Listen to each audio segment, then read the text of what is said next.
आज हम लोग 12 शिवलिंगों में से एक सोमनाथ शिवलिंग के बारे में जानेंगे।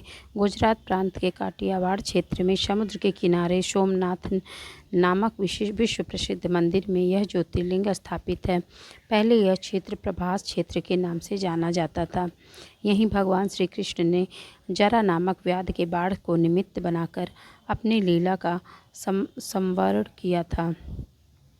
यहाँ के ज्योतिर्लिंग की कथा का पुराणों में इस प्रकार से वर्णन है। दक्ष प्रजापति की 27 कन्याएं थीं।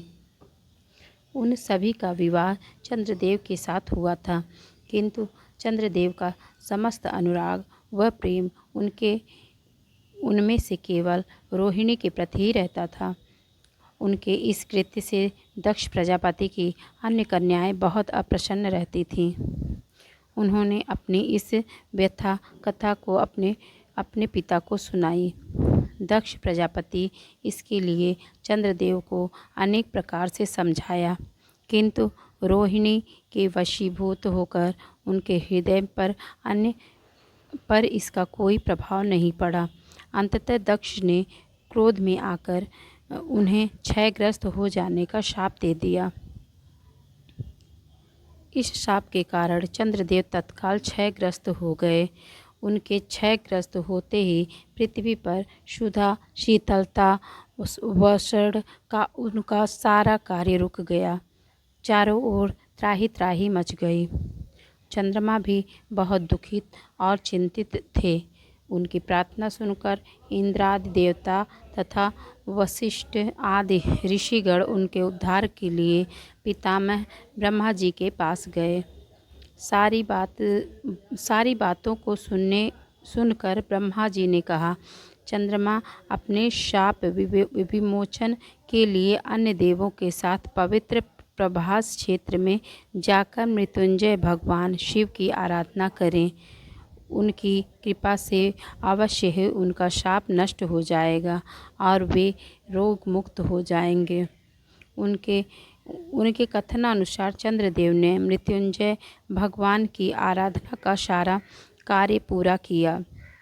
उन्होंने घोर तपस्या करते हुए 10 करोड़ बार मृत्युंजय मंत्र का जप किया। इससे प्रसन्न होकर मृत्युंजय भगवान शिव ने उन्हें अमरत्व का वरदान प्रदान किया। उन्होंने कहा, चंद्रदेव तुम शोक न करो, मेरे वर से तुम्हारा शाप मोचन हो जाएगा। साथ ही साथ प्रजापति दक्ष के वचनों की रक्षा भी हो जाएगी। कृष्ण पक्ष में प्रतिदिन तुम्हारी एक एक कला क्षीण होगी, किंतु पुनः शुक्ल पक्ष में उसी क्रम में तुम्हारी एक एक कला बढ़ जाएगी। इस प्रकार प्रत्येक पूर्णिमा को तुम्हें पूर्ण चंद्रत्व प्रदान होगा।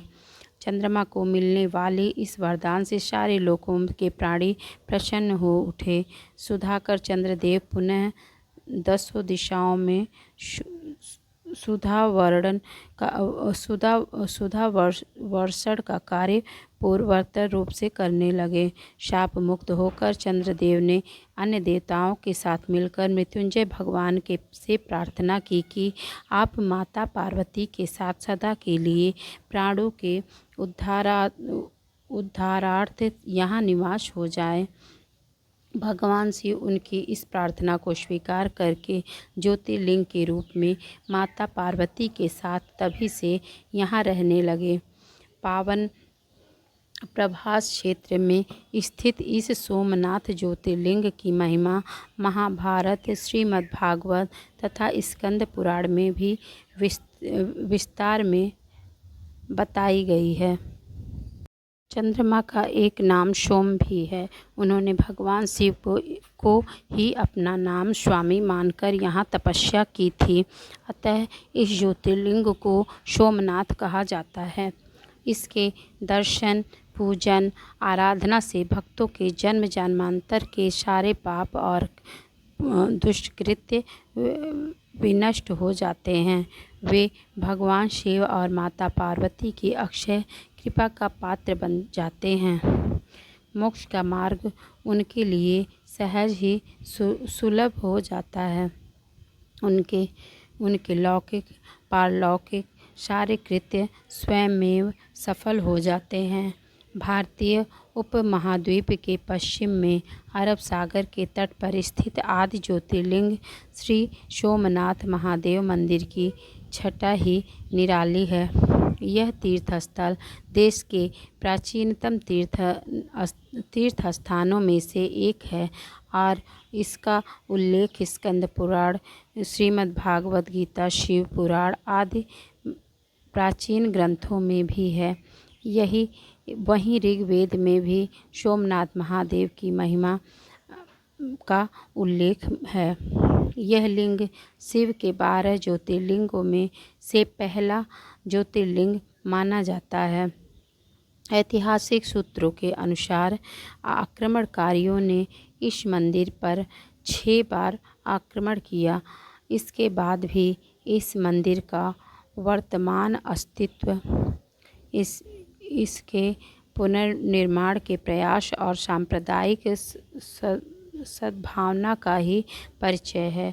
7वीं बार यह मंदिर कैलाश महामेरु प्रसाद शैली में बनाया गया है।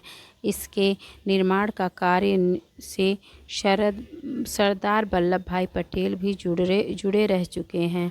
यह मंदिर गर्भगृह, सभा मंडप और नृत्य मंडप 3 प्रमुख भागों में विभाजित है। इसका 150 फुट ऊंचा शिखर है। इसके शिखर पर स्थित कलश का भार 10 टन है और उसकी ध्वजा 27 फुट ऊंची है। इसके अवाधि समुद्री मार्ग त्रिशंभा के विषय में ऐसा माना जाता है कि यह वह समुद्री मार्ग परोक्ष रूप से दक्षिण ध्रुव में समाप्त होती है।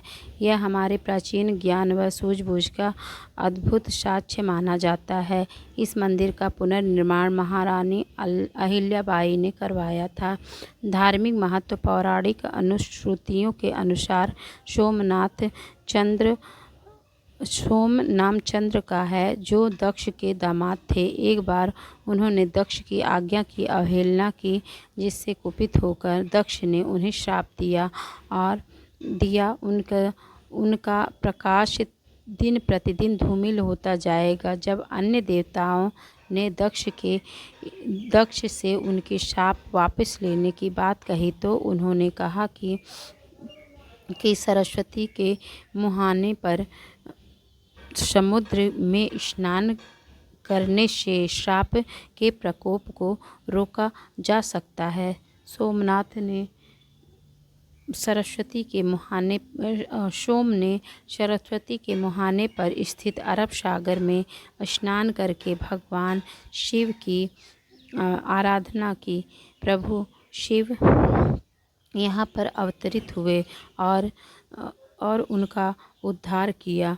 वह सोमनाथ के नाम से प्रसिद्ध हुए।